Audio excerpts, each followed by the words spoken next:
The early morning sky over Washington, D.C. was painted in hues of orange and pink as the sun began to rise. MiLan Tayson, at 21 years old, was determined to carve out her own identity, separate from her famous family. With her backpack adjusted and a quick glance at her phone, she saw it was just past 6:30 a.m. Today, she was about to board a flight to New York City, where she had been invited to present her research at a prestigious youth conference. It was a huge opportunity to share her ideas and findings with other bright young minds. The mix of excitement and nerves made her mind race. She had rehearsed her speech 1,000 times, but she still felt unsure. Her father, Mike Tayson, had given her a pep talk the night before, and his words still echoed in her mind. "You're there because of your work and dedication, MiLan. No one can take that from you." Despite appreciating his support, MiLan couldn't help but feel the weight of her last name everywhere she went.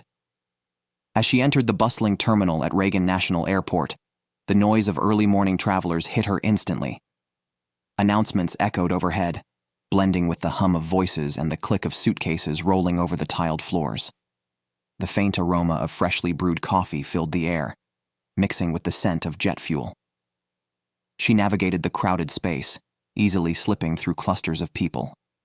She was ready, but a part of her still felt the pressure. At the check-in counter, MiLan handed her ticket and ID to the woman behind the desk. The woman barely glanced up as she placed the documents down. "Good morning," MiLan said politely but briskly. The woman, whose name tag read M. Reynolds, looked up at MiLan, her eyes narrowing slightly as she scanned MiLan's face and then the ticket. "Flying to New York?" Reynolds asked, her tone neutral but sharp. "Yes," MiLan replied confidently. "Business class." Reynolds raised an eyebrow, holding the ticket up as if inspecting it for signs of fraud. The pause lasted a beat too long, and MiLan could feel the tension in the air. "Are you sure this is your ticket?" Reynolds asked, her voice tinged with disbelief. MiLan blinked, caught off guard. "Yes, of course," she replied, her tone firm. "Is there a problem?" Reynolds pressed her lips into a thin line as she scanned the ticket again and flicked through her computer screen. "We don't usually see passengers like you," she muttered under her breath. She immediately stopped herself, realizing she had said too much. "Never mind," she added quickly. "Just making sure everything's in order." MiLan felt a flicker of irritation, but she pushed it aside. She wasn't about to let one rude employee ruin her day. However, when Reynolds called over another agent, whispering something while pointing in MiLan's direction, that irritation turned into frustration. A second agent, a man with a stern expression, approached and scrutinized MiLan's ID with exaggerated care. "This ticket is for business class," he said, his tone thick with suspicion. "I know," MiLan replied, her voice steady but firm. "It's my ticket."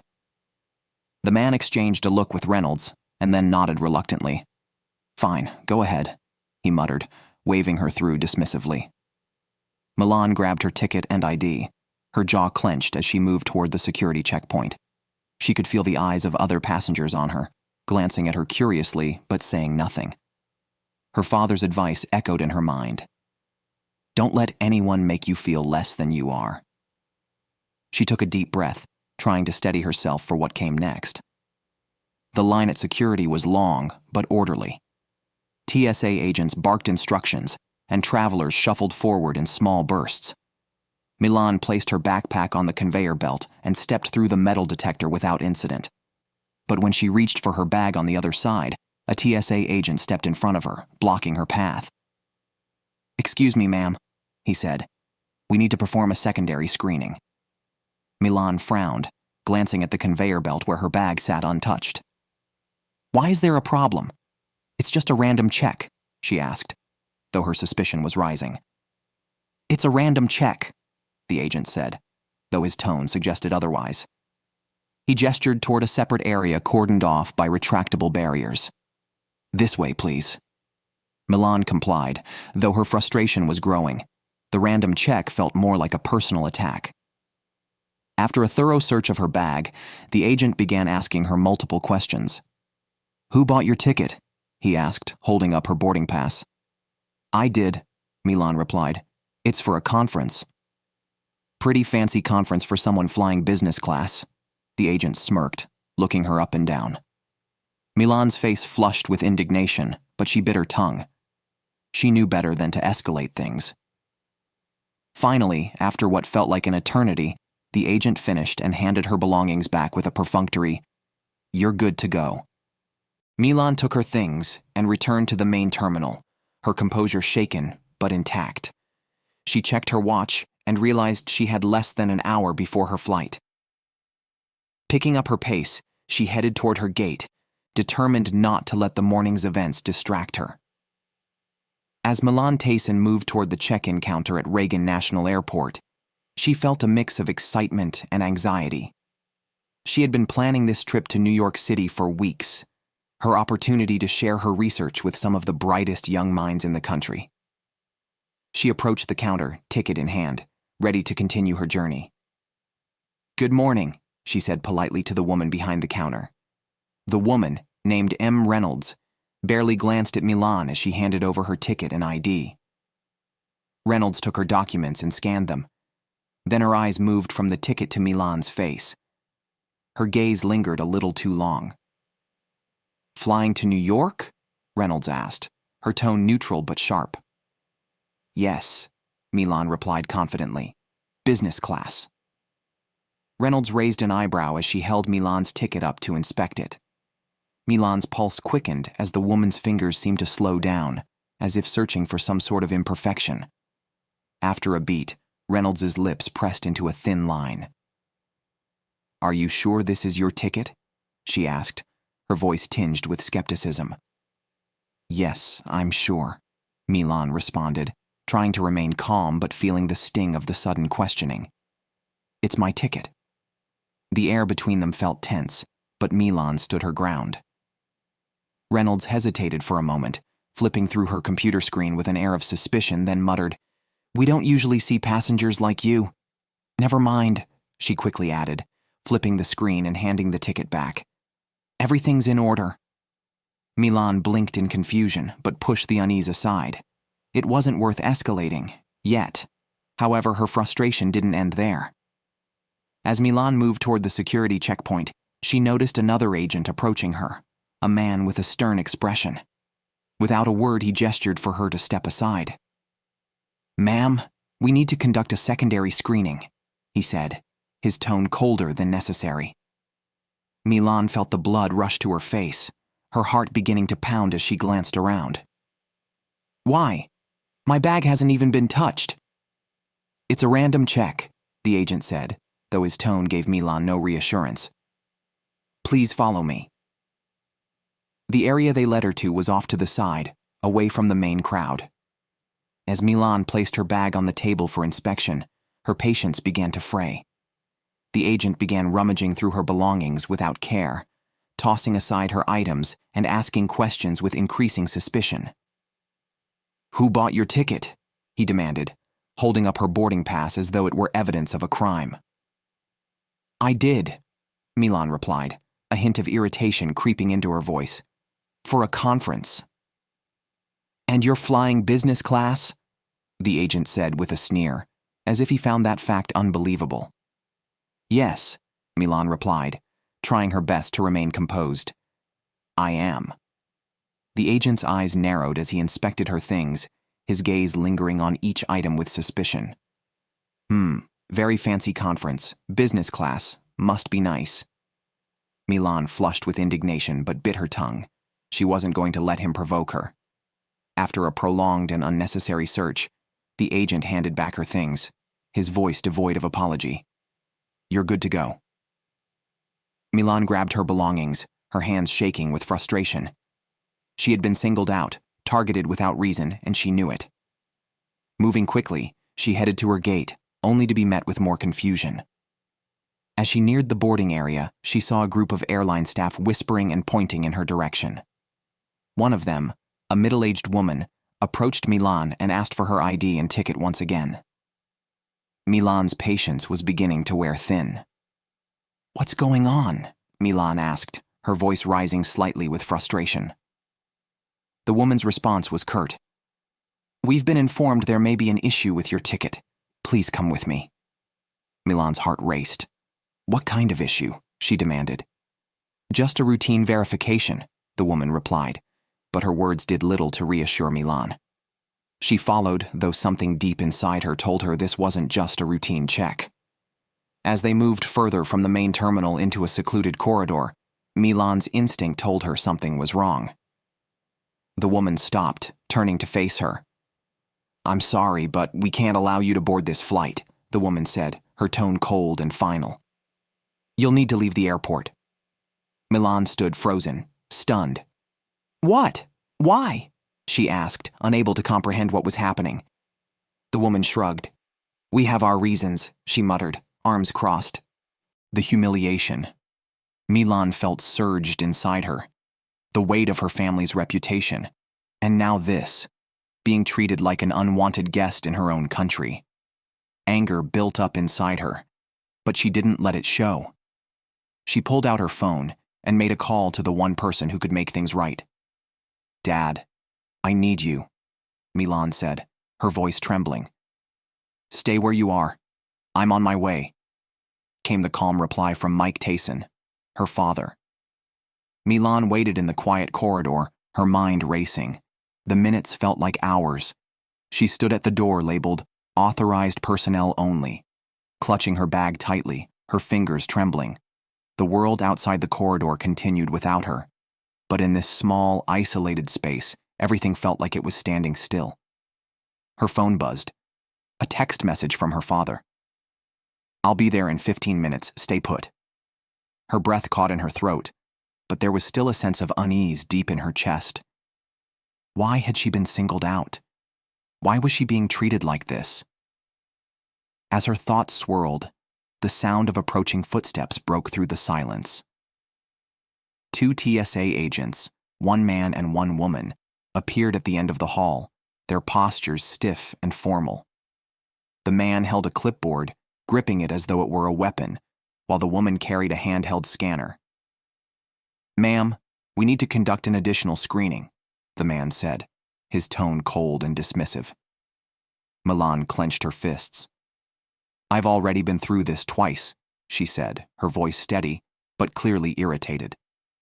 Compliance is mandatory, the woman replied, her tone almost mechanical. MiLan placed her bag on the table, a lump forming in her throat as they began to search through her belongings with little care. Her laptop was tossed aside, her toiletries spilled out on the table. The humiliation began to build as the man picked up a book MiLan had packed. What's this about? He asked, holding up the book as if it were some sort of contraband. It's a book for the conference, MiLan answered, frustration rising. A book I'm reading. The agent scoffed, tossing it aside. Minutes dragged on. MiLan fought to remain composed, but the invasive nature of the search was taking its toll. You can't just take my things, she protested when they announced they were holding her bag for further inspection. I have a flight to catch. MiLan stood her ground as the agents began to unceremoniously rifle through her bag. She could feel her blood boil as the male agent glared at her, his actions deliberate and slow. Everything about this felt wrong. This was no random check. It was something far worse. You need to calm down, the man said, his voice dripping with condescension. We're just doing our job. MiLan gritted her teeth, her fists clenched at her sides. I've done nothing wrong. I won't let you steal my things. Her voice was firm, but her insides churned.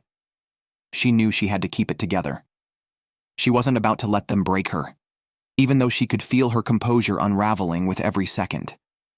Then, the sound of approaching footsteps cut through the heavy air of the corridor. MiLan turned her head, her heart lifting just a little. Mike's here, she whispered to herself. In the distance, the unmistakable presence of Mike Tayson, her father, came into view. His aura was calm, yet commanding, every step exuding quiet authority. As he entered the corridor, the air around him seemed to shift, and even the TSA agents stiffened. He was no longer just a father coming to check on his daughter. He was a force that could change the situation with a single word. The guards standing in the hallway immediately straightened up, their indifference replaced by awareness. The female TSA agent and the manager exchanged glances, clearly rattled by the arrival of someone with such weight. Mike stopped in front of the TSA agents, his presence undeniably imposing. He looked at MiLan first, his gaze softening ever so slightly when he saw the tension in her shoulders. Then, his eyes locked onto the TSA agent in charge. "Is there a problem here?" Mike's voice was calm, but it held a quiet fury beneath the surface. The male TSA agent hesitated. We're just conducting a routine secondary screening," he said, trying to hold his ground. Mike didn't move an inch. "I see. A routine screening that has now gone on far too long, for no reason. Let's make something clear. My daughter is not leaving this airport until I say so." The tension in the air grew thick as Mike's calm words dropped like a heavy stone. The female TSA agent tried to speak up, but Mike raised a hand, cutting her off. He wasn't having it. "Not only are you not letting my daughter leave this airport," Mike continued, "but you've also made her feel unwelcome. That is not acceptable. Now, I want an explanation. Why was she singled out? What exactly is going on here?"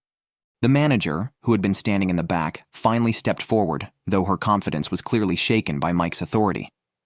"We've been informed that there were concerns about her behavior. She was flagged for additional screening as part of our protocol," she said, her voice defensive but still lacking conviction. Mike raised an eyebrow. "Concerns? About what exactly?" "My daughter is here on business, traveling for a legitimate purpose. She's done nothing wrong, and yet you've subjected her to multiple invasive searches. You think you can treat her like this?" The manager faltered. Mike interrupted. "Number, you can't do this. You need to stop, and you need to explain why this is happening." The female TSA agent exchanged an awkward glance with her colleague before looking down at the floor. The male agent opened his mouth to speak, but Mike silenced him with a look. "This isn't just about what happened to MiLan," Mike continued. "This is about how your actions are making people feel. They're being treated differently, wrongly, because of assumptions made solely on their appearance. There is no other explanation for this." The room fell silent, all eyes on Mike as his words settled into the minds of everyone present. The female TSA agent looked particularly uncomfortable, and even the manager seemed unsure of how to respond. Mike's voice remained steady but carried the weight of his disappointment. "Here's what's going to happen," he said, his tone leaving no room for argument. "First, MiLan is going to stay right here, and she's going to get on that flight when it's time. Second, I expect a full report on why she was targeted, and I want to know what procedures led to this debacle. Third, I'm requesting an immediate review of your policies. This can't happen again." The manager, trying to maintain some control, stammered, "But sir, we have protocols in place." Mike didn't let her finish. "I don't care about your protocols if they're allowing discrimination. If your protocols aren't designed to ensure fairness, they need to be reformed, or they'll be exposed for what they are." The female TSA agent quickly scribbled something on a notepad, no doubt noting down Mike's demands. The tension in the room began to dissolve as Mike's cool but undeniable authority took over.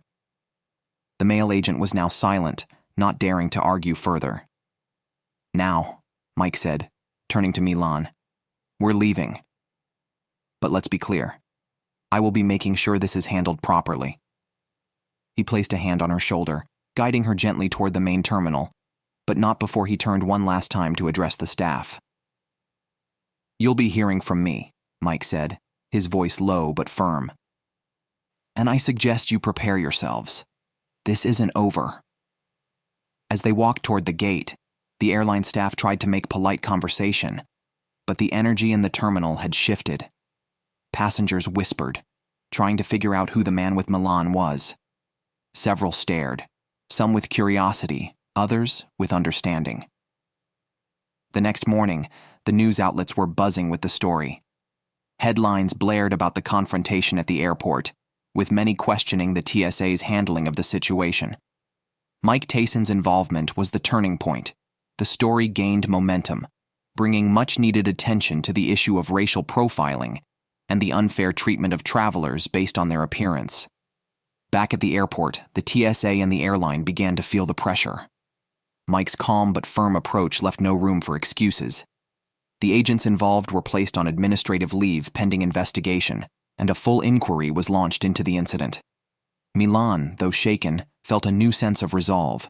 The incident had hurt, but it had also shown her the power of standing up and demanding justice.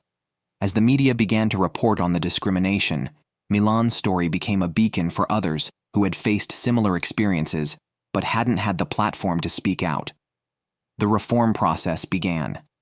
TSA agents across the country would now be required to undergo training to combat bias.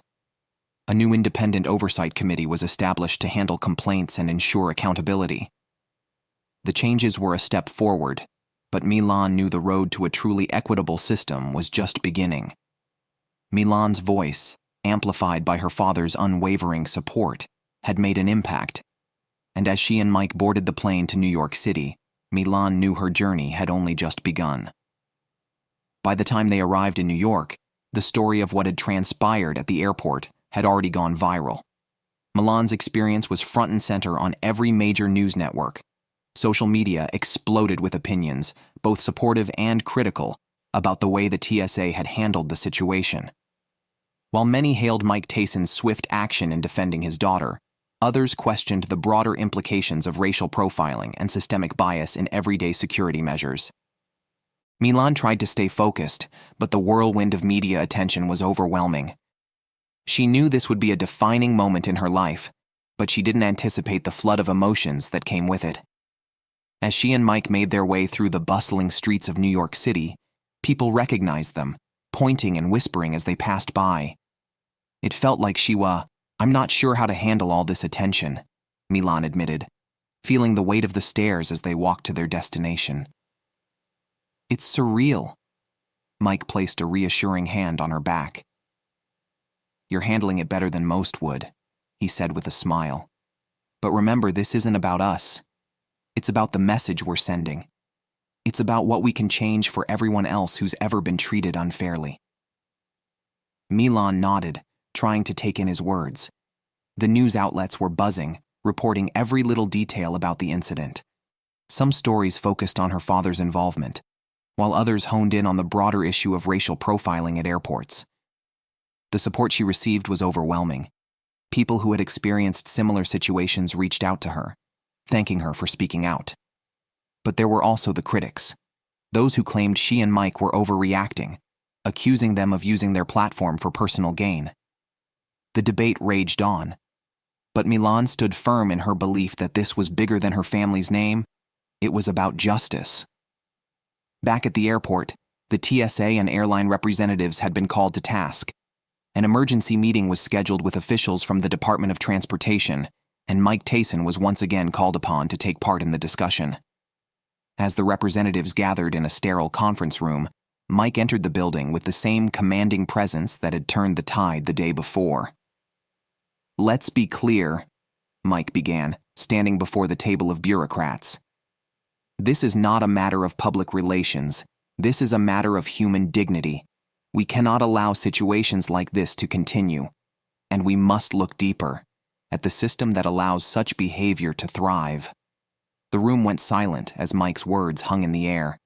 The heads of TSA and the airline sat uneasily, their past complacency now under fire. Mike wasn't just speaking for MiLan anymore. He was speaking for every person who had been mistreated in similar situations, their voices often unheard. We've already seen the impact of this incident, Mike continued, his voice steady. It's resonated across the country. It's sparked a national conversation about fairness and bias, and it's time for real change. The officials nodded in agreement, but their discomfort was palpable. They knew what was coming next. I'm calling for a complete review of your policies, Mike said. From top to bottom. There needs to be mandatory bias training for all TSA employees. There must be a stronger, independent oversight committee. And we need a concrete action plan to address this issue, not just in a press release. BI. The TSA representative who had been part of the incident hesitated, trying to find the words to defend the department, but before he could speak, Mike cut him off. No more excuses. This isn't a training issue. This is a systemic problem that needs to be eradicated at the source. The meeting continued, with Mike driving home the importance of immediate action. There was no room for hesitation, no time for delay. This wasn't just about one person. It was about making sure everyone, regardless of their race or background, was treated fairly and equally. Weeks passed, and the effects of Mike Tayson's intervention began to ripple through the system. The TSA announced the implementation of mandatory bias training for all staff members, a long overdue step that was met with both praise and skepticism. While many lauded the move, others wondered if it would be enough to truly dismantle the biases that had long existed within the system. But the reforms didn't stop there. The independent oversight committee Mike had demanded was established, with a clear mandate to handle complaints and ensure accountability. The hotline for reporting discrimination, which had once been a vague promise, became operational, giving passengers a direct channel to report any unfair treatment. Mike knew that these were just the first steps in a long journey, but they were necessary ones. MiLan, too, continued to use her platform to raise awareness. She spoke at rallies, gave interviews, and shared her story with others who had faced similar challenges. Her voice became a powerful tool for change, inspiring people to come forward and demand justice. Months after the incident, MiLan stood before a crowd of thousands at a national conference on racial equality and social justice. The stage was set in Washington, D.C., where banners proclaimed the importance of fighting for equal treatment for all. MiLan, now a respected advocate for change, took the podium, her heart racing with anticipation. She looked out at the audience. Activists, community leaders, students, and everyday people who had gathered to listen. MiLan knew the gravity of the moment. She wasn't just speaking for herself anymore. She was speaking for every individual who had ever felt invisible or dismissed by society. "Good evening," MiLan began, her voice steady but full of passion. "I stand before you not as a victim, but as a witness to the power of change. The story of what happened to me at the airport wasn't just about one individual. It was about a system that continues to treat people unfairly. And it was about the courage to stand up, to speak out, and to demand justice." She paused, her eyes scanning the room, making sure everyone understood the weight of her words. The fight for justice doesn't end with one incident. It's a movement that continues, day after day. It's about making sure that no one ever feels like they don't belong, whether it's at an airport, at school, or in any community. The audience erupted into applause, and MiLan felt a surge of hope wash over her. This wasn't the end of her story. It was just the beginning. Though the changes were beginning to take root, MiLan knew that this was just the first chapter of a much larger fight. The road ahead was long and filled with obstacles, but she had her father's strength and her own growing resolve to guide her. As the months passed, she continued to speak out, amplifying the voices of those who had been silenced. Her story became a symbol of resilience, not just for her own experience, but for the countless others who had faced similar injustice. And as she stood side by side with her father, she knew that the fight for equality wasn't just a campaign. It was a commitment to creating a world where every person, regardless of their background, could walk through life with their head held high, free from discrimination. The future was uncertain, but MiLan Tayson was ready to face it head-on. Her journey, and the legacy of change she would leave behind, had only just begun. Months later, MiLan sat in the back of a car, looking out the window at the fast-moving world outside. She had come a long way since that day at the airport, and although the fight wasn't over, she felt a sense of purpose unlike anything she had ever known before. Her father, Mike Tayson, had become a symbol of strength, resilience, and accountability. His voice had not only supported her, but had sparked a movement. They had faced the media storm, the skeptics, and the people who tried to belittle their cause, but none of it had stopped them. Together, they had worked towards systemic change, and though it had been a long battle, they were seeing the results. But it wasn't just about the policies being changed. It was about the people. It was about creating a society where everyone felt seen and heard. The nation had changed, and MiLan was a part of that change. Her activism, her speeches, and the thousands of people who had rallied behind her made it clear. People were waking up. "I never thought it would get to this point," MiLan said softly, her voice still filled with awe. "But I can see how much more there is to do." Mike nodded, his expression firm, yet understanding. "Change takes time, MiLan. But remember, every step we take is a victory. And we've already made a big difference." MiLan smiled, reflecting on everything she had learned along the way. She had found her voice, yes, but she had also found her purpose. The road was far from easy, but the journey had made her stronger, more determined to push forward, to continue to speak up for justice. A year passed, and MiLan continued to build on the work that had started with that one fateful day at the airport.